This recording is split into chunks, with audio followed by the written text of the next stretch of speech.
Lucu memang, yang ngajar bodoh, yang dengerin juga bodoh. Kita lihat nanti apakah Agustan akan mati ketika Alkitab ditaruh di video berikut. Jangan lupa like, share, subscribe. Metanoia Channel.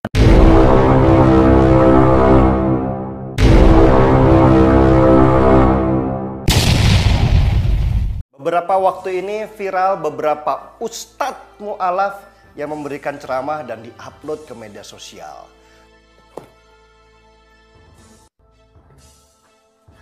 Kita lihat apakah dalam sebulan saya akan mati. Ya. Kita taruh lagi. Ya. Kita lihat nanti apakah Agustan akan mati ketika Alkitab ditaruh di pantat. Mereka disebut mu'alaf karena pindah agama dari agama A ke agama B. Sebagai orang yang mengenal agama baru, seharusnya si mu'alaf ini di agama apapun mulai belajar menggali ilmu supaya semakin cerdas dan berwawasan. Lucunya fenomena belakangan ini, si mu'alaf yang seharusnya belajar malah didaulat untuk mengajar. Mereka kemudian disebut ustadz yang kalau diartikan bermakna pendidik atau pengajar. Si mu'alafnya mau lagi. Bukannya merasa rendah diri dan bilang, maaf saya harus banyak belajar. Mereka malah dengan tinggi hati mengambil podium dan kursi lalu mengajarkan pelajaran di mana mereka seharusnya banyak belajar.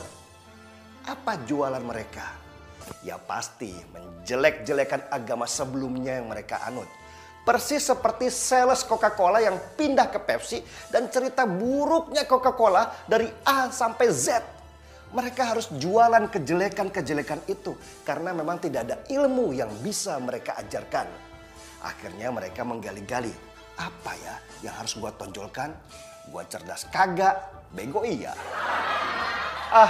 Enaknya jualan keburukan. Pasti ada yang beli karena bad news is a good news. Dan sebagai aksesori tambahan, si mu'alaf itu kemudian mengarang cerita dan menambahkan gelar. Ada yang bilang pernah sekolah sampai S3 di Vatikan lah. Padahal mana ada sekolah di Vatikan. Ada yang bilang dulu pernah sekolah teologi sampai selesai. Nggak lama ada yang bongkar kalau dia sekolah saja tidak usai. Gelar-gelar dan cerita bombastis itu harus ada. Namanya sales. Kalau nggak ada gituan, siapa yang mau ngundang? Dan sesudah gelar ditambahkan, lalu ganti pakaian dengan nuansa ke Arab-Araban. Harus ada gitunya, soalnya di negara berflower ini Arab identik dengan Islam. Jadi harus pakai gamis putih, terus sorban, jenggot pelihara sedikit, belajar cengkok Arab, dan hafalkan 1-2 ayat tentang sabar dan ikhlas. Jadi deh, ustadz, mirip tahu bulat yang digoreng dadakan. Dan seperti hukum pasar, ada aja pembelinya. Pembelinya ya mereka yang juga baru belajar agama tapi sudah merasa paling beriman. Lucu memang, yang ngajar bodoh, yang dengerin juga bodoh. Akhirnya yang diceritakan adalah kebodohan-kebodohan. Gak ada ilmu yang bertambah. Mereka saling berkhayal bahwa dirinya adalah yang paling benar dan semua di sekitarnya salah. Kalau kata generasi milenial, pembicara dan jamaahnya halu semua. Aneh memang. Bagaimana seorang karateka sabuk putih bisa dapat ilmu dari seorang karateka sabuk putih juga? Mereka sama-sama sedang belajar. Dan fenomena ini sudah ada sejak lama. Ada yang namanya Yahya Waloni, ada Felix Xiao, ada Irene Handono yang ngaku dulunya biarawati dan sekarang muncul yang namanya Bangun Samudra. Selain nama-nama itu, di akar rumput juga ada beberapa, tapi belum dikenal. Mereka sedang menitik karir dengan menambah jam terbang supaya harganya semakin mahal. Kenapa orang-orang ini eksis? Karena Indonesia sangat liberal dalam hal pengajar agama, khususnya Islam. Tidak ada lembaga khusus untuk sertifikasi pengajar. Semua bebas untuk mengajar dan menyampaikan pemikiran agama. Beda dengan banyak negara muslim lainnya yang bahkan untuk ceramah di hari Jumat pun sudah diarahkan supaya umat tidak kebingungan dengan perbedaan tafsir. Dan ini adalah bom waktu ke depan. Para ustadz mu'alaf dan ustadz-ustadz baru belajar itu sedang menanamkan kebodohan dalam benak jamaahnya. Mereka suka mengambil ayat-ayat perang dalam kitab suci tanpa pernah belajar kapan ayat itu dikeluarkan dan pada waktu apa. Pokoknya hajar biar dianggap pintar. Ketika seorang muslim semakin lama semakin bodoh, akhirnya mereka tanpa sadar menjadi intoleran dan radikal. Dan jika komunitas beginian semakin banyak, mereka akan memaksakan kebodohannya kepada orang sekitar dengan tekanan massa dan kekuatan minus akal. Luar biasa ya, Denny Siregar menyampaikan sebuah narasi yang mencerdaskan, mendidik, dan juga mengajak kita untuk memiliki sikap saling menghargai dalam perbedaan yang kita temukan di bangsa ini. Mau tidak mau itu suatu kepastian adanya perbedaan di antara kita, karena Indonesia itu adalah negara yang majemuk ya.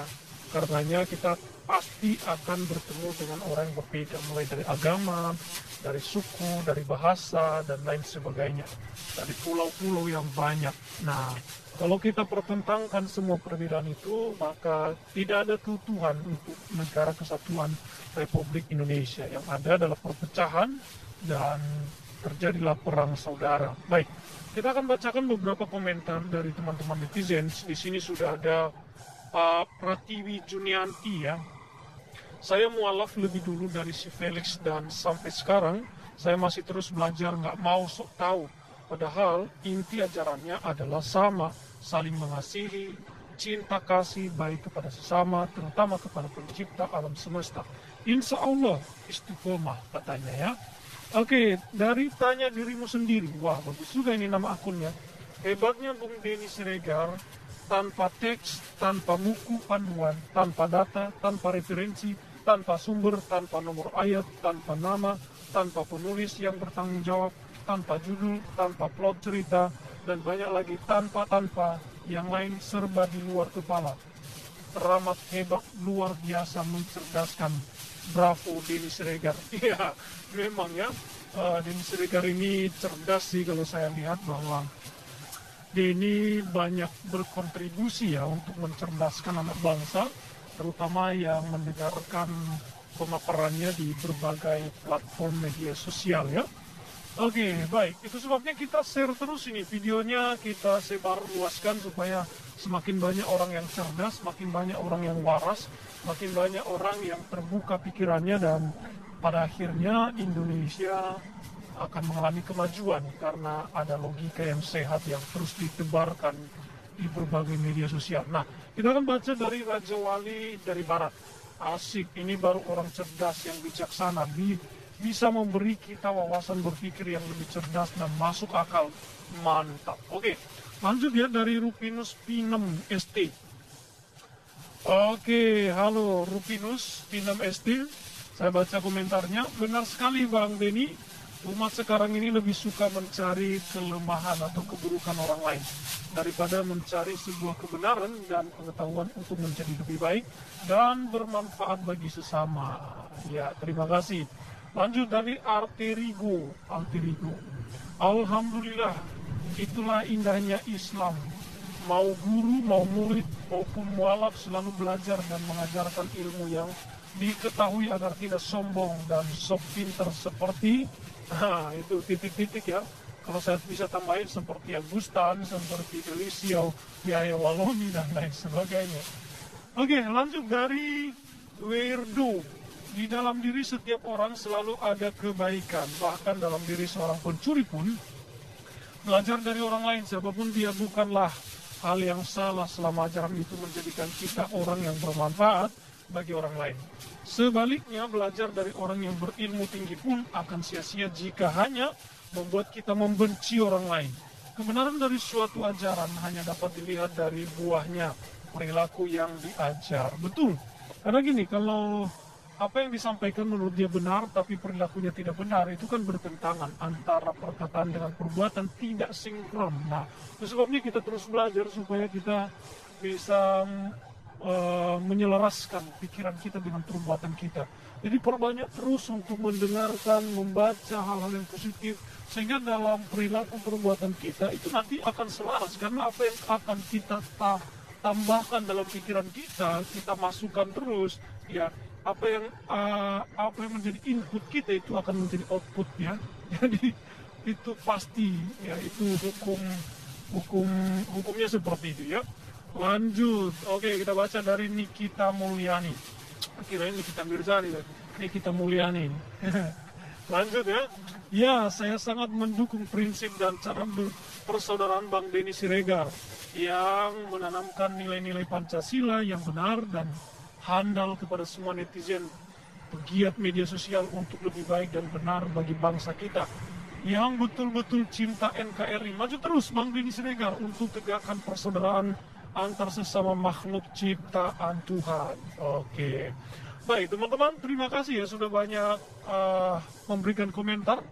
Jangan lupa share video ini, bagikan ke teman-teman saudara. Ini tepat besok kan mau Imlek ini ya. Jadi selamat Gong Si Facai, selamat tahun baru untuk teman-teman yang merayakan Gong Si Facai. Kita saling memberikan ucapan selamat di hari-hari besar, hari-hari yang dirayakan oleh saudara setanah air ya, sebangsa dan setanah air. Meskipun perbedaan suku, perbedaan agama kita bisa berbeda dalam hal itu, tetapi tetap memberikan selamat hari Natal misalnya, selamat tahun baru, selamat macam-macam selamat lah ya.